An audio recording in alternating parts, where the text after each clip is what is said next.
Bowring ರೀತಿಯಲ್ಲಿ ಸಂಭವಿಸುತ್ತಾ ಮತ್ತೊಂದು ದುರಂತ. ಅಧಿಕಾರಿಗಳೇ ಎಚ್ಚೆತ್ತುಕೊಳ್ಳದಿದ್ರೆ ಮತ್ತೆ ದುರಂತ ಆಗೋದು ಖಚಿತ. ಇಲ್ಲಿ ನೆನೆ ಬೌರಿಂಗ್ ಆಸ್ಪತ್ರೆಯ ಗೋಡೆ ಕುಸಿತ, ಎಷ್ಟೆಲ್ಲ ದುರಂತ ಸಂಭವಿಸಿತು. ಅಧಿಕಾರಿಗಳೇನಾದ್ರೂ ಎಚ್ಚೆತ್ತುಕೊಳ್ಳದಿದ್ರೆ ಮತ್ತೆ ಅದೇ ರೀತಿಯಾದಂತಹ ದುರಂತ. ನಿಮ್ಮ ಅಶ್ವವೇಗ ನ್ಯೂಸ್ನಲ್ಲಿ ಬಿಗ್ ಎಕ್ಸ್ಕ್ಲೂಸಿವ್ ಸ್ಟೋರಿ. ಬೆಂಗಳೂರಿನ ಬೃಹತ್ ಗೋಡೆಯೊಂದು ಕುಸಿಯುವ ಭೀತಿ ಎದುರಾಗಿದೆ.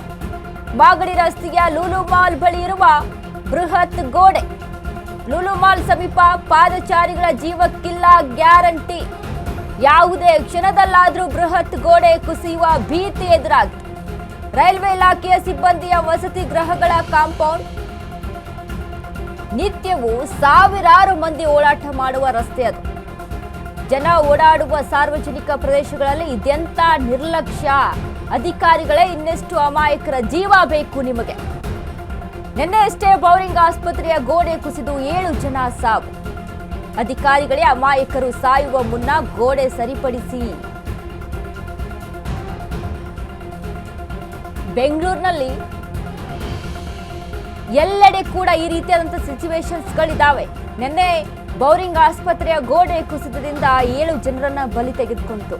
ಅಮಾಯಕರು ಜೀವ ಬಲಿಯಾಯಿತದೆ. ಈಗ ಅದೇ ರೀತಿಯಾಗಿ ಮತ್ತೊಂದು ಗೋಡೆ ಕುಸಿಯುವ ಭೀತಿ ಇದೆ. ಅದು ಎಲ್ಲಿ ಅಂತ ಅಂದ್ರೆ ಮಾಗಡಿ ರಸ್ತೆಯ ಲೂಲು ಮಾಲ್ ಬಳಿ ಇರುವಂತಹ ಬೃಹತ್ ಗೋಡೆ. ಲೂಲು ಮಾಲ್ ಸಮೀಪ ಪಾದಚಾರಿಗಳ ಜೀವಕ್ಕೆ ಗ್ಯಾರಂಟಿ ಇಲ್ಲ. ಓಡಾಡುವಾಗ ಎಚ್ಚರಿಕೆಯಿಂದ ಇರಬೇಕು. ಯಾವುದೇ ಕ್ಷಣದಲ್ಲಾದ್ರೂ ಗೋಡೆ ಕುಸಿಯುವ ಭೀತಿ. ರೈಲ್ವೆ ಇಲಾಖೆಯ ಸಿಬ್ಬಂದಿಯ ವಸತಿ ಗೃಹಗಳ ಕಾಂಪೌಂಡ್.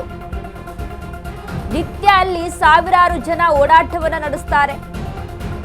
ಸಾರ್ವಜನಿಕ ಪ್ರದೇಶಗಳಲ್ಲಿ ಎಂತ ನಿರ್ಲಕ್ಷ್ಯ ಮಾಡ್ತಾ ಇದ್ದಾರೆ ಅಂತ ಅಂದ್ರೆ ಅಧಿಕಾರಿಗಳು. ಇನ್ನೆಷ್ಟು ಅಮಾಯಕರ ಜೀವ ಬೇಕಿವರಿಗೆ. ನಿನ್ನೆ ಅಷ್ಟೇ 7 ಜನ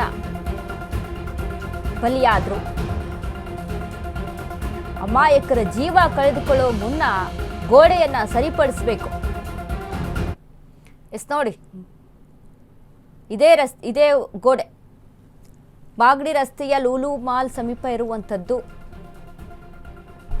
ಆ ಗೋಡೆಯನ್ನ ಗಮನಿಸ್ತಾ ಇದ್ದೀವಿ ನಾವು. ಮತ್ತೆ ನೆನ್ನೆ ಸುರಿದಂಥ ಮಳೆ ಏನಾದರೂ ಸುರಿದು ಅದೇ ರೀತಿಯಾಗಿ ಗಾಳಿ ಬೀಸಿ ಮಳೆ ಏನಾದರೂ ಆಯಿತು ಅಂತ ಅಂದರೆ ಆ ಗೋಡೆಯು ಸಹಿತ ಬೀಳುವಂಥ ಚಾನ್ಸಸ್ಗಳು ಹೆಚ್ಚಾಗಿದೆ. ಅಲ್ಲಿ ಫುಟ್ಪಾತ್ ಇರೋದ್ರಿಂದ ಜನ ಅಲ್ಲಿ ಓಡಾಟವನ್ನು ನಡೆಸ್ತಾರೆ. ಸಾವಿರಾರು ಜನ ಅಲ್ಲಿ ಓಡಾಟವನ್ನು ನಡೆಸ್ತಾರೆ ದಿನಂಪ್ರತಿ. ಇಂಥವನ್ನ ಗಮನಿಸ್ಬೇಕ್ರಿ. GPA ಏನು ಮಾಡ್ತಾ ಇದೆ, ಅಧಿಕಾರಿಗಳು ಏನು ಮಾಡ್ತಾ ಇದ್ದಾರೆ ಅನ್ನೋವಂಥದ್ದು ಗಮನಿಸ್ಬೇಕು. ಏನಾಗಿದೆ ಏನಿಲ್ಲ. ಸಿಟಿಯಲ್ಲಿ ಮಳೆ ಆಯಿತು ಅಥವಾ ಇನ್ನಿತರ ಈ ರೀತಿ ಪ್ರಕೃತಿ ವಿಕೋಪಗಳಾಯಿತು ಅಂತ ಅಂದಾಗ ಏನೆಲ್ಲ ಸಮಸ್ಯೆಗಳಾಗ್ಬೋದು, ಮುಂದಾಲೋಚನೆಗಳನ್ನ ಇಟ್ಕೊಂಡು ಅಲ್ಲೆಲ್ಲ ಸಿಟಿಯನ್ನು ಗಮನಿಸಬೇಕಾಗುತ್ತೆ. ಒಳ್ಳೆ ರೀತಿಯಾಗಿ ಡ್ರೈನೇಜ್ ಸಿಸ್ಟಮ್ ಮಾಡಬೇಕಾಗುತ್ತೆ. ಇಂಥ ಕಟ್ಟಡಗಳು ಯಾವಿದಾವೋ, ಈ ರೀತಿಯಾಗಿ ಗೋಡೆಗಳು ಯಾವಿದಾವೋ ಅವುಗಳನ್ನು ಸರಿಪಡಿಸ್ಬೇಕಾಗುತ್ತೆ. ಒಂದು ವೇಳೆ ಆ ಗೋಡೆ ಕುಸಿತು ಅಂತ ಅಂದರೆ ಇನ್ನು ಮತ್ತೆಷ್ಟು ಜೀವ ಅಲ್ಲಿ ಬಲಿಯಾಗಬೇಕು. ಅಮಾಯಕರು ಇನ್ನೂ ತಮ್ಮ ಜೀವವನ್ನು ಕಳೆದುಕೊಳ್ಬೇಕಾ ಅಲ್ಲಿವರೆಗೂ ನೀವು ಎಚ್ಚೆತ್ಕೊಳ್ಳೋದಿಲ್ವಾ? ಏನು ಕೆಲಸ ಮಾಡ್ತಾ ಇದ್ದೀರಾ ಅಂತ. ಅಕ್ರಮವಾಗಿ ಮನೆ ನಿರ್ಮಾಣ ಆಗಿದೆ,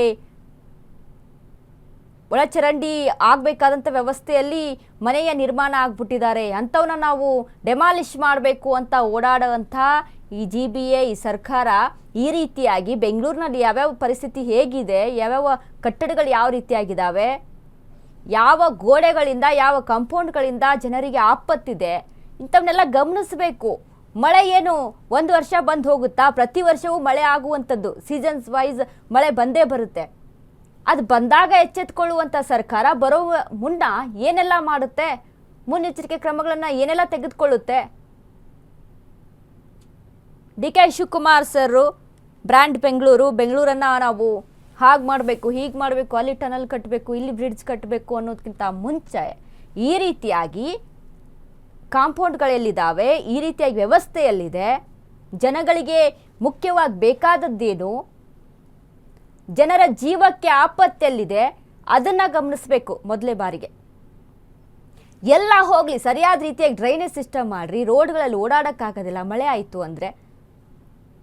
ಒಳ್ಳೆಯ ಗಲೀಜು ನೀರಲ್ಲೇ ಜನ ಓಡಾಡಬೇಕು. ಅದರಿಂದ ಮತ್ತಷ್ಟು ರೋಗ ರುಜಿನಗಳು. ಇನ್ನು ಅದ್ರ ಜೊತೆಗೆ ಈ ಕಾಂಪೌಂಡ್ ಏನು ತೋರಿಸ್ತಾ ಇದ್ದೀವಿ ಅಲ್ಲ ನಾವು, ಇದು ಮತ್ತು ಈ ರೀತಿಯಾಗಿ ಏನಾದರೂ ಮಳೆ ಆಯಿತು ಅಂತ ಅಂದ್ಕೊಳ್ಳಿ, ಆ ಗೋಡೆ ಕುಸಿಯುವಂಥ ಭೀತಿಯಲ್ಲಿ ಎದುರಾಗಿದೆ. ಹಳೆ ಗೋಡೆ ಅದು, ಅದನ್ನು ನೋಡಿ ಸರಿಪಡಿಸುವಂಥ ಕೆಲಸ ಮಾಡಬೇಕು ಸರ್ಕಾರ. ಇಲ್ಲ ಅಂತ ಅಂದರೆ ಇದು ಏನಾದರೂ ಮತ್ತೆ ಇದೇ ರೀತಿಯಾಗಿ ಬೌರಿಂಗ್ ಆಸ್ಪತ್ರೆಯಲ್ಲಿ ಗೋಡೆ ಹೇಗೆ ಕುಸಿತಲ್ವಾ ಆ ರೀತಿಯಾಗಿ ಕುಸಿತವಾದರೆ ಅಲ್ಲಿ ಮತ್ತಷ್ಟು ಜೀವಗಳು ಬಲಿಯಾಗುವಂಥದ್ದು ಚಾನ್ಸಸ್ಸು ಹೆಚ್ಚಾಗಿದೆ. ಹಾಗಾಗಿ ಬೇಗವೇ ಎಚ್ಚೆತ್ಕೊಂಡು ಮುನ್ನೆಚ್ಚರಿಕೆಯಿಂದ ಇದನ್ನು ಸರಿಪಡಿಸುವಂಥ ಕೆಲಸ ಮಾಡಬೇಕಾಗಿದೆ ಅಧಿಕಾರಿಗಳು. GBA ಗಮನಿಸಬೇಕು. ಇಂಥ ಸಿಚುವೇಶನ್ನಲ್ಲೂ ಕೂಡ ಏನು ಮಾಡ್ತಾ ಇದ್ದಾರೆ ಅನ್ನುವಂಥ ಪ್ರಶ್ನೆ ಮೂಡ್ತಾ ಇದೆ.